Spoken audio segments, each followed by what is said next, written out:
بسم اللہ الرحمن الرحیم صلی اللہ علیہ حبیبہ محمد وآلہ وصحبہ وسلم۔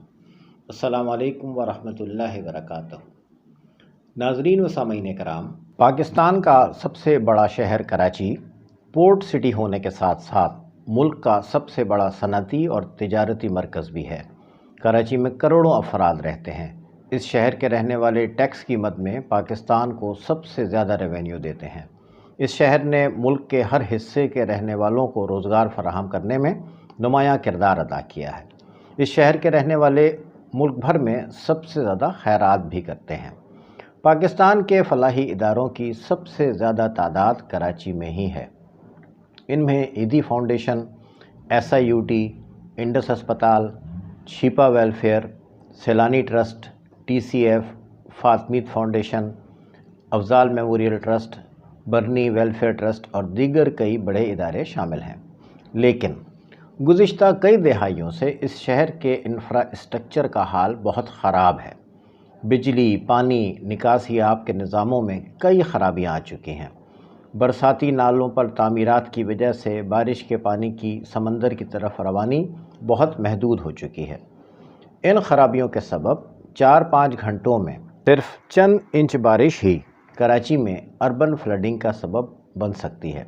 ماضی میں ایسا کئی بار ہو چکا ہے اور اس کی وجہ سے لاکھوں افراد شدید مشکلات سے دوچار ہوتے ہیں۔